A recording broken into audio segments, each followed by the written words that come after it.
انسانی زندگی پہ وہ کیسا ہونا چاہیے. اب ہم جب تھوڑی سی اس پہ بات کریں گے نا تو امید ہے کہ اس کے اندر جو پیچیدگی تھوڑی بہت ابھی بھی رہ گئی ہوگی وہ کھل جائے گی انشاءاللہ. تو الفاظ کے اعتبار سے تھوڑا غور کر لیتے ہیں. جی والعصر قسم ہے تیزی سے گزرتے ہوئے زمانے کی. آپ دیکھیے جو زمانے کی رفتار ہے وہ ہلکی ہے. جی زمانہ تو گزر ہی رہا ہے نا. اور بلکہ سورۃ العصر کی تفسیر میں بعض مفسرین نے واقعہ لکھا ہے کہ ایک اللہ والے ایک بازار میں گئے اور وہ یوں فرماتے ہیں کہ مجھے اصل میں وقت کی قدر یا سورۃ العصر کی تفسیر صحیح میں اس دن پلے پڑی ہے. بعض حضرات نے منسوب کیا ہے امام راضی رحمۃ اللہ علیہ کی طرف یہ واقعہ، لیکن سندن مجھے کچھ مضبوط اس کا علم نہیں ہے. واللہ تعالی عالم بالصواب. اس لیے ہم نے لفظ استعمال کیا ہے ایک اللہ کے نیک بندے، ہمارے بزرگوں میں سے ایک بزرگ. اب وہ جو بھی ہوں، بہرحال وہ بازار میں تشریف لے گئے. انہوں نے دیکھا ایک بندہ ہے جس نے برف لے رکھی ہے اور وہ برف پگھل رہی ہے. تو وہ اس کو بچانے کے لیے نا آواز لگا رہا ہے، بھائی جلدی جلدی سے آ جاؤ، بھائی جلدی جلدی سے آ جاؤ. اسے فکر ہے کہیں گھل نہ جائے خریدنے سے پہلے. تو لوگ بھی آ رہے ہیں اپنی ضرورت کے لیے لے جا رہے ہیں.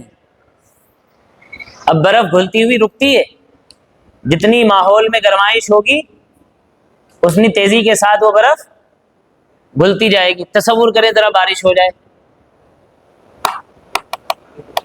جی بچے گا کچھ اس کے ہاتھ میں؟ اگر ہماری زندگی غفلت بھری گزرے، 100% گناہوں ہی میں چلی جائے، تو ایسا ہے جیسے سرمایہ ہمارے پاس تھا لیکن ہم نے پورا کا پورا خاک کر دیا. وقت ہمارے پاس تھا لیکن ہم نے اس کی کوئی قدر نہیں کی. سارا زمانہ کیا ہو گیا ہمارے لیے؟ مٹی. جیسے وہ برف پانی گرا، پورا پانی پانی ہی بن گیا. اور ایسے ہی اگر وہ تھوڑی تھوڑی بھی جا رہی ہے تو ہم جتنی غفلت کر رہے ہیں گویا کہ اتنی تو ہمارے ہاتھ سے نکلتی ہی چلی جا رہی ہے. تو اس کا ایک ایک لمحہ قیمتی بنانا ہے. اور اصل میں جو ہے عصر کا جو معنی ہے، ایک یہ بھی آتا ہے جو پھلوں کا رس نکالا جاتا ہے نا، جوس، عصیر، تو وہ اعصار، یہ مادہ وہی یہ جو اس کا جو مادے کے حروف ہے، مادے کے حروف وہ یہی عین، صاد اور راہی ہے. تو بہرحال چلیے بہت زیادہ ڈیپ نہیں جائیں گے. تو اس لیے ہم نے اس کا ترجمہ کیا ہے قسم ہے تیزی سے گزرتے ہوئے زمانے کی. جو ابھی دیکھیے کتنے ہی لوگ کہتے ہوئے سنتے جی ٹائم کا پتہ ہی نہیں لگ رہا ہے کہاں جا رہا ہے. ابھی تو عید آئی تھی، ابھی تو بقرعید آئی، ابھی تو رمضان پھر آنے والا ہے. تو مہینے کے مہینے، سال کے سال یوں ہی چلے جا رہے ہیں. قسم کی اصل غرض و غایت کے بارے میں ہم آپ کو بتلا چکے ہیں. ہم آپ قسم کھاتے ہیں اپنی بات کو سچا بنانے کے لیے. اللہ پاک نے قسم کھائی ہے اپنی بات میں اور زور و تاکید پیدا کرنے کے لیے، تاکہ لوگ مزید توجہ سے اسے سماعت کریں اور دلوں میں جگہ دیں. خسر نقصان اور خسارے کے معنی میں ہے، اور یہ ہم ذکر کرائے کہ نوع انسانی کے لیے عظیم اور ناقابل تلافی خسارہ ہے اگر وہ ان باتوں پر جو ابھی بتلائے جانے والی ہے کان نہ رکھے اور غور و فکر نہ کرے. مزید یہاں پر اس بات کا تذکرہ ہے کہ یہ جو بڑا خسارہ ہے، بڑا نقصان ہے، اس کے 3 درجے ہیں. نمبر 1 کچھ جبلی تقاضے ہیں، یعنی انسان کے اندر کچھ جو ہے فطریات ہیں، کچھ اس کے اپنے خاصے ہیں. جیسے ہم نے رات بھی بات کی تھی کہ انسان کا نفس ہے اسے کدھر کو لے جانے کی کوشش کرتا ہے. کچھ یاد ہے بھائی رات کا سبق؟ یاد دلائیں ذرا. حضرت مفتی صاحب نہیں جی، فجر کا یاد ہے؟ فجر کا ہی صحیح. ان النفس لامارۃ بالسوء، نفس حکم کرتا ہے کس کا؟ گناہوں کا، برائی کا. الا ما رحم ربی، آگے اللہ فرما رہے ہیں. تو بہرحال نفسیات ہیں، پھر اس کے احساسات و جذبات ہیں. عجیب و غریب احساسات انسان کو گھیر کے رکھتے ہیں. مثال کے طور پہ آپ باہر راستے پہ کھڑے ہو جائیے، ایک خوبصورت سی کار آپ کے سامنے سے گزرے، آپ چاہے تسبیح بھی پڑھ رہے ہو سبحان اللہ سبحان اللہ، ایک لمحے کے لیے تو آپ کو لے کے چھومنتر ہو جائے گی. اوہ کیا بات ہے، کاش میرے پاس بھی ہوتی، اس کو پانے کے لیے میں کیا کچھ کر سکتا ہوں. جی کتنی محنت، وہ تھوڑی دیر میں ریکال کریں گے آپ، وہ ارے یار یہ تو میرے ہاتھ میں تصویر، میں تو تصویر پڑھ رہا تھا، یہ کار کہاں سے آ گئی درمیان میں. تو ایک عجیب احساس پیدا ہوگا، اور اس کے ساتھ ساتھ اللہ ہماری حفاظت فرمائے ایک ناشکری کی کیفیت بھی پیدا ہو جائے گی دل کے اندر.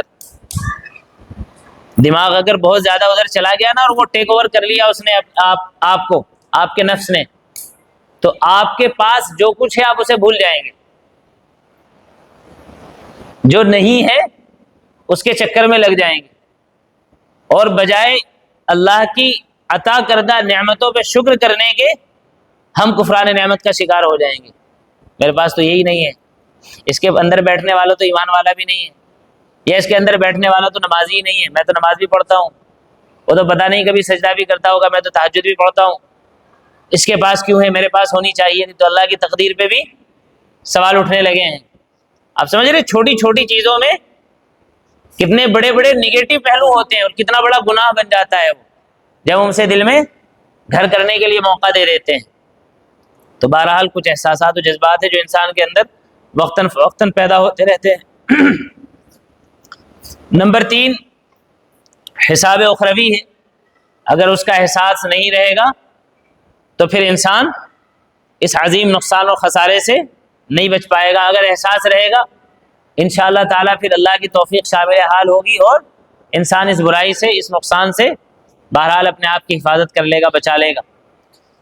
یہاں حدیث پاک کی روشنی میں، اور یہ حدیث پاک ہی فرماتے ہیں روز قیامت ابن آدم کے قدم ہل نہ سکیں گے جب تک اس سے 5 باتوں کے بارے میں پوچھ نہ لیا جائے.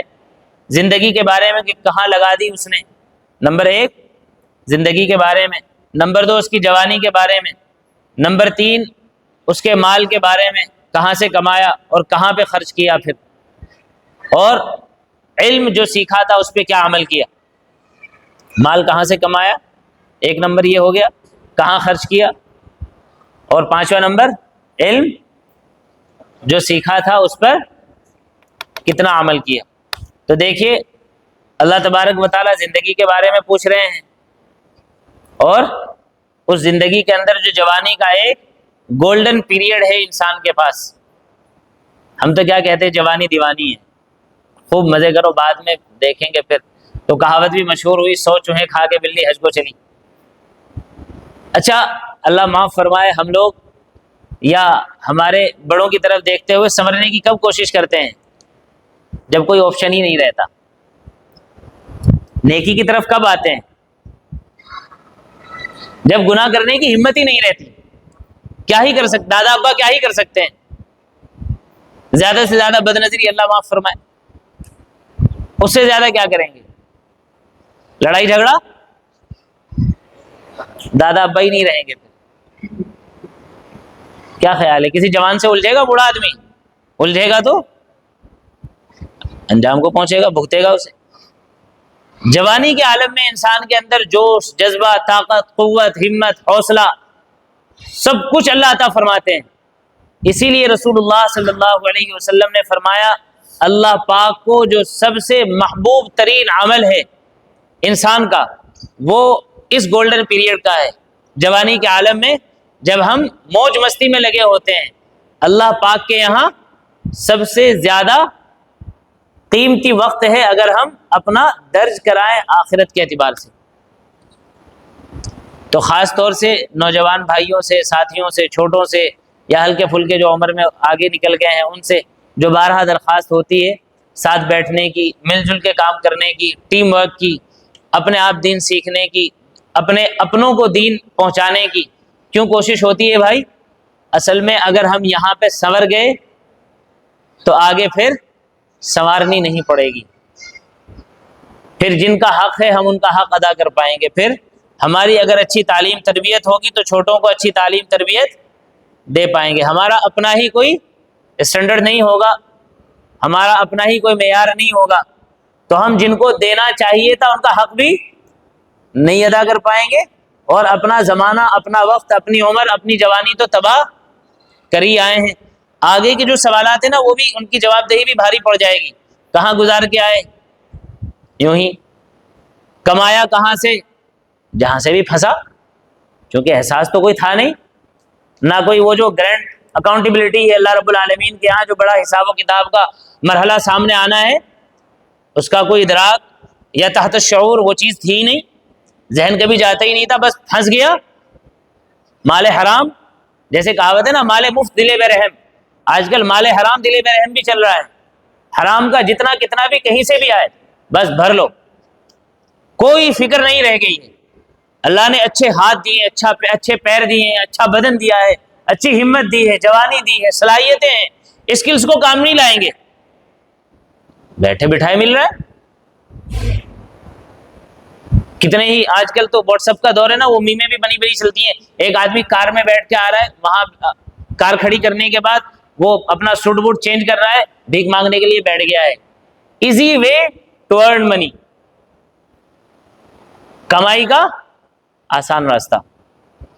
جبکہ اللہ کے رسول صلی اللہ علیہ وسلم نے بہت سختی کے ساتھ ارشاد فرمایا ہے ہرگز ایسا نہ کرو.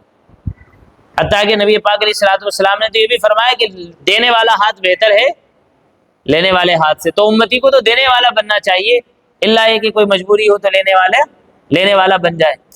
تو بھائی دینے والے کب بنیں گے؟ جب حرام و حلال کا خیال کریں گے. اگر حرام کمائیں گے واللہ نہیں دینے کا من ہوگا. اگر کہیں کوشش بھی کریں گے تو اس لیے کہ دل کو کہیں نہ کہیں دیکھیں، یہ بہت توجہ سے سنیے گا آپ. اگر حرام کمانے کی عادت ہوگی تو ہم کہیں نہ کہیں اپنے شیطان کو یوں راضی کرنے کی کوشش کریں گے، اس میں سے تھوڑا سا پیسہ کسی نیک کام میں لگا دیتے ہیں تاکہ یہ سارا کا سارا ہمارے لیے، ہمارے دل کی تسلی ہو جائے سارے کے لیے. کہیں نہ کہیں یہ انٹینشن ہوتی ہے، ورنہ شیطان نہیں خرچ کرنے دے گا آپ کو. اور وہ شیطان آپ کو یوں پٹی پڑھا کے مزید کر رہا ہے اور حرام کمانے پہ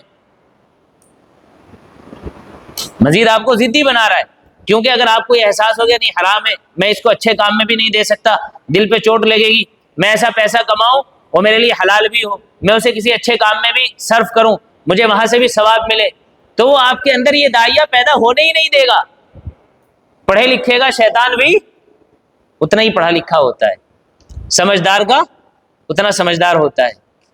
تو بہرحال کہاں سے کمایا اس کا احساس نہیں ہوگا، کہاں پہ خرچ کیا، جیسے آئے گا ویسے ہی بھاگ بھی جائے گا. علم کا معاملہ یہ ہے کہ اسے حاصل کرنے کا نہ کوئی شوق ہوگا، نہ اس کی طلب ہوگی، نہ اس کی کوئی لگن ہوگی، نہ وہ آئے گا، تو پھر آگے جو ہے اس پہ عمل کا سوال بھی پیدا نہیں ہوتا. اب اصل میں یہ جو بتلایا گیا ہے کہ دیکھیے انتہائی بڑا نقصان ہے انسانیت کو، ایک بڑی مایوسی سامنے آتی ہے. اب اس مایوسی کے اندھیرے میں جو روشنی کی کرن ہے، بچ سکتے ہیں اس نقصان سے جو سامنے آ رہا ہے. الا الذین آمنوا، وہ لوگ جو ایمان لانے والے ہیں. کون بچ سکتے ہیں؟ ایمان لانے والے بچ سکتے ہیں. دیکھیے ایمان لغت میں امن دینے کے معنی میں آتا ہے. ایمان کے معنی مان بھی ہے، سادہ سا لفظ آپ سمجھ سکتے ہیں، مان لینا. امن دینے کے معنی میں بھی آتا ہے.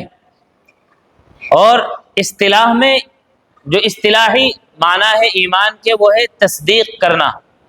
تصدیق بما جاء به الرسول صلی اللہ علیہ وسلم، جو کچھ بھی رسول اللہ صلی اللہ علیہ وسلم نے ہمیں پہنچایا ہے. اگر چاہیں تو لفظ اضافہ کر لیں اللہ رب العالمین کی طرف سے، ورنہ تو اگر نہیں بھی کریں گے تو جو کچھ آپ نے پہنچایا ہے وہ اللہ ہی کی طرف سے ہے، اپنی طرف سے یا غیر اللہ کی طرف سے تصور بھی نہیں ہے. کیوں؟ اس لیے کہ قرآن خود کہہ رہا ہے وما ينطق عن الهوى ان هو الا وحی یوحى. یہ جو محمد رسول اللہ صلی اللہ علیہ وسلم ہے یہ اپنی طرف سے کچھ بھی نہیں کہتے، جو بھی کہتے ہیں وہ منشاء رب ہوتا ہے. اللہ تبارک و تعالیٰ کے نبی علیہ الصلوۃ والسلام نے ہم تک جو بھی کچھ پہنچایا ہے اس کی تصدیق کرنا کہ وہ صحیح ہے، اور اس تصدیق کے بینر تلے مان لینا خود بخود آ جائے گا. اور جس کے اندر مان پیدا ہو جائے گی اللہ رب العالمین کے یہاں وہ امن میں آ جائے گا.